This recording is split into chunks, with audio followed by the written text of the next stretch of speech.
When we discuss wide area networks in this course, and believe me, we will, we're going to run into quite a few different encapsulations. We're going to have HDLC, frame relay, and the point-to-point protocol in particular. If you don't know what any of those three are, don't worry about it. We're going to take care of that. But right now, I want to concentrate on local area networks. And whether we're connecting a host to a switch, or we're connecting two switches, or we're connecting a switch to a router, we are very likely using Ethernet and Ethernet cables. And in this section, we're going to talk a little bit about how Ethernet works. There'll be a little bit of that in the switching section as well. But here we're also going to concentrate on the different types of cables we use in a network. And note that I said cables with an S because not all Ethernet cables are the same. And actually, not all Ethernet types are really the same either. So we're actually going to start there. Ethernet is really an umbrella term. We do have a specific standard that is just called Ethernet, but we also have fast Ethernet and gig Ethernet and 10 gig Ethernet. But when we discuss Ethernet, that again is like an umbrella term. We're really talking about all of those. So we've got several different types of Ethernet with different capacities and different challenges. And for both a successful exam experience and a solid networking career, we need to be comfortable with these values.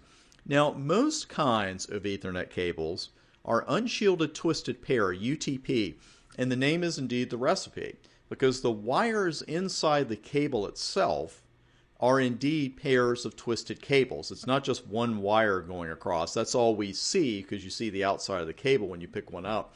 But there are wires inside, and when you're using UTP, they're actually twisted. They're pairs of twisted cables.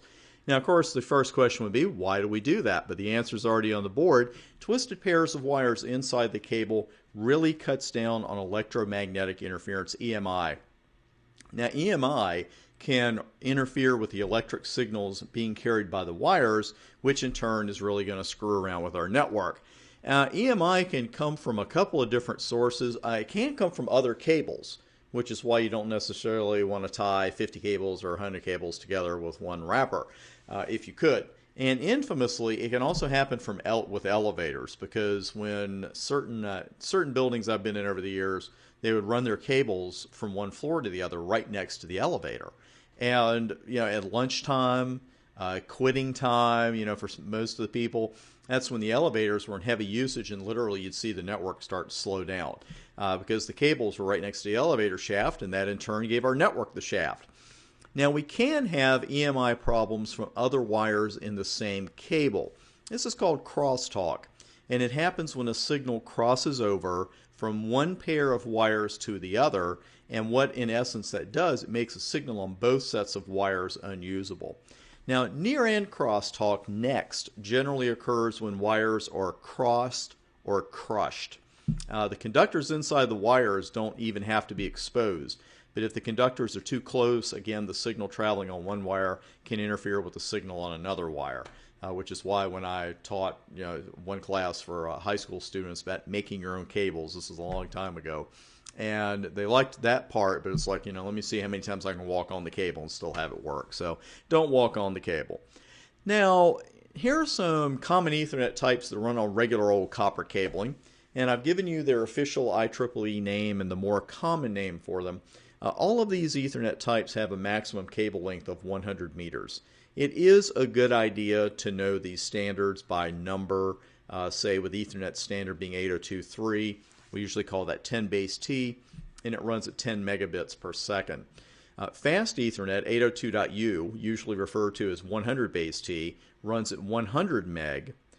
Gigabit Ethernet, even better, 802.3 AB, is generally called 1000 base T and runs at 1000 meg. 10 gig Ethernet, 802.3 AN, is not called 10,000 base T. It's usually called 10 G base T and runs at, you guessed it, 10 gig. There's a really big difference in speed between 10 gig base T and 10 base T, obviously, so you definitely want to watch that G. Now, copper cable is not the only kind of cable we have out there in today's networks. We also have fiber optic cable. There's a version of Gig Ethernet that runs on that. It's 802.3Z, and that's often called 1000 base LX. Now, this version has a max cable length of 5,000 meters, and that's as opposed to to 100 meters for everything else we've looked at so far. So this sounds like a trick question, then why aren't we all running 1000 base LX? And the reason is cost, because the fiber optic cable is still a lot more expensive to install and troubleshoot than copper cable. I've been in situations in labs where you suspect it's the cable, you've checked everything else out, and you just swap a cable out. Well, the sheer cost, you're probably not going to have fiber optic cable sitting around your lab for you to swap out. It's still pretty expensive to run fiber. Now, let me go back to that previous screen. I did have something else for you. I got cut off. Multiple standards usually equal multiple nightmares, and luckily, this is not one of those situations. Because usually when you mix flavors even of the same kind of thing, like say Ethernet, we've got Ethernet, we've got Gig Ethernet, we've got Fast Ethernet, it sounds like we're going to have trouble sending Ethernet frames across a link or across a network if it's going to go on regular Ethernet for part of it, and then Fast Ethernet, and then Gig Ethernet, and then back to Fast Ethernet. But when you send an Ethernet frame from point A to point B, thankfully with this kind of situation, we don't have to do some kind of translation every time the frame goes from Ethernet to another frame, to Gig Ethernet and then to Fast Ethernet. That'd be doing a lot of translations, and of course would be adding big time to our transmission time and overall network workload, because all of our different Ethernet standards have the same overall frame format: header, data, trailer. That's it. And there's just a little bit of detail we're going to look at later in this section, but I wanted to bring this up now just to let you know this is why we don't have a lot of trouble mixing our Ethernet speeds and capabilities. There's another tool that allows us to seamlessly use network and host devices with different Ethernet capabilities: auto negotiation. And if you're an experienced network admin, you've been around for a while, you're probably already rolling your eyes, right? Because I admit, I just like, oh man, that stuff never works. Well, auto negotiation has a bad name because it didn't really work all that well years ago. And it really got to the point where a lot of network admins, yours truly included, would just manually set your card and port settings. And Cisco went so far as to make it a best practice not to use auto negotiation, and some other vendors did too. Now, I mention this now because I don't want you more experienced network admins kind of glossing through this or going up to get coffee while I'm talking, saying, hey, that doesn't work. Auto negotiation has actually come so far since the bad old days that it's actually mandatory for Gig Ethernet over copper, and it's an important part of the overall Gig Ethernet standards. It's also going to be an important part of your CSense and CCNA exam, so we ought to know what's going on here. Now, in this example, we've got a host device connected to a Cisco switch port, and the host is running 10 base T, and the switch port it's connected to has a top capability of 1000 base T. So how do the devices talk to each other in the first place and let each other know, hey, here's what I can do. Here's my duplex capability. Here's my speed capability. Well, they do that via the Fast Link Pulse, FLP. And you're likely thinking with that name, well, fast as compared to what, Chris? Well, fast as compared to the normal link pulse, the NLP, of course. Basically, the NLP is sent by an Ethernet device when it doesn't have anything else to send. It's like basically saying, hello, I'm still here. And this is a concept we're going to come back to over and over again in networking, because it's very rare when you set something up, whether it's Ethernet, whether it's your Cisco switches, whether it's your routing protocols, whether it's an advanced routing technique you're using, you're almost always going to have some kind of hello. Like, hello, I'm still here. Hello, this operation is still working. And that's what NLP really does for Ethernet. Now, compliments of Wikipedia, here's the NLP. And don't sweat the numbers. I really just want to show you the comparison between the NLP and the Fast Link Pulse. And this is the normal link pulse. Now, the Fast Link Pulse, and that's what all auto negotiation enabled devices use to announce their capabilities, looks something like this. So you can see that a lot more pulses are being sent in a 2 millisecond period of time, and that is very fast. We are not going to get into the ultra nuts and bolts of how they do that and the voltage changes, everything else. That's way beyond the scope of the exam, but Wikipedia does have a good page on that if you want more information. Now, after the devices exchange this information, we've got a host saying, hey, I can run at 10 meg full duplex. the switch port is saying I can run at 1,000 meg full duplex. They decide on the best values to use. Now, as you would expect, the lowest speed is the one that's going to be selected. Also, full duplex is always going to be preferred over half duplex. And in this situation, the PC port and the switch port it's connected to would agree to run at 10 meg full duplex. Now, another concept I want to introduce you here to early on is letting the switch and the router do the work. It's not being lazy, it's being smart. And by that I mean, if you statically configure every port on a Cisco switch with your speed and your duplex settings, what happens if they change on the other end? Well, if you swap PCs out and you've got, say, a faster PC, or for heaven's sake, you got a device that runs at half duplex, you have to remember to go on the switch and say, okay, I got to go to that port, and I've got to do this, and I've got to take care of, changing these settings. That doesn't sound like much, but it adds up, and we have enough to do. We're going to let the switch do the work. Now, auto negotiation is going to dynamically adjust if a port capacity changes. And let's say you replace that PC with a PC that can run at fast Ethernet speed. And in this situation, the PC is now announcing, well, I can run at 100 meg full duplex. And the switch port is still saying I can run at 1000 meg full duplex. Again, if we manually set all of our port settings, we're going to have to change the speed on the port manually, and we're going to have to maybe change the duplex. We wouldn't have to in this situation. And you know what else is really easy to do? It's really easy just to get the wrong port and change the wrong setting.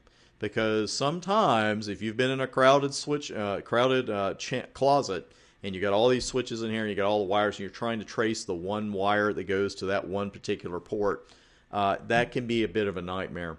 And even if you use another tool, which we'll look at in the course, called Cisco Discovery Protocol, to find out which port it's connected to, it's just really easy to make a mistake. What you're doing is playing the odds. The more information you enter manually, the bigger chance there is that sooner or later you're going to enter a wrong number or just set a speed incorrectly.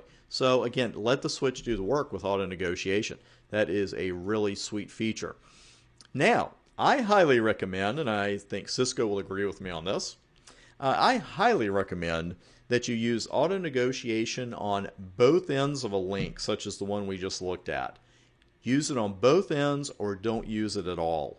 I hope the only scenarios you ever see where you're using auto negotiation on one end and not on the other are on a practice exam or on your real exam. Because what happens is you can end up with a link that isn't working at its true capacity due to what we call a duplex mismatch. And that's a link where one endpoint is running at half duplex and the other end is running at full duplex.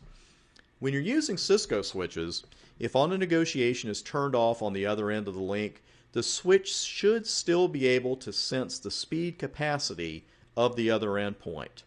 Now, if for some reason that speed capacity can't be detected, the lowest speed supported would be used. That probably doesn't surprise you, but here's something that might surprise you. If that detected speed is less than or equal to 100 meg, the switch is going to set its port speed to half duplex. And then you've got a duplex mismatch. Now in this particular example, make sure it's all on the board, the Cisco switch has successfully detected the capacity of that remote endpoint to be 100 meg. No problem there, because we're running 100 meg full duplex, not running auto negotiation on the host, 1000 meg full duplex and running auto negotiation, dropped an end there, but that's okay, on the switch. Now, the problem does arise when the Cisco switch sets its port connected to that host to half duplex as a result of that speed of 100 meg, because again, if the detected speed is 100 meg or lower, the switch will set its port speed to half duplex. Now, you may be thinking, is this really that big a deal? And the answer is yes. It is a giant pain in the behind, and let me tell you why. They do have a special place in network heck. Because when we go through this course, when we have mismatched settings on two ends of a communication, we'll see this with some of our wide area network protocols. You've got point A doing one thing, point B doing another. Most of the time, what you will have is just a downlink because they don't agree on something. If two ends of a point-to-point protocol link do not agree on certain values, the link's just going to go down. And that is really easy to spot. It's like, hey, I looked at the router, looked at the switch, this link's down, we got to fix something here. Here's the trick with a duplex mismatch. In this particular scenario, the link between those two devices would not go down. It's going to stay up. But the problem is the transmission is going to be a nightmare, because you're going to have one end of the communication that can send or receive but can't do both at the same time. And you end up with something we call false collisions, and it's just going to be a real nightmare. You don't want this. But the problem is, again, it's not like you're going to look at the router and say, or the switch and the host and say, oh, okay, this link is down, because the link is going to show as up. But what you're going to hear are complaints, hey, this communications aren't going through, etc. And that is the result of a duplex mismatch. So again, outside of an exam, I don't think you're ever going to run into a situation where you're running auto negotiation on one end but not on the other. But you're likely to see one in your exam and in your prep. So just watch out for that. Again, the link's going to be up. It's just that the data is not going to flow correctly, because again, you got one end of that channel that can send or receive but can't do both simultaneously. That's what half duplex is. Let's see, what do we got coming up here? We're going to talk about our cable types next. Yes, starting with crossover and straight through cables, and we're going to start that on the next video. I'll see you there.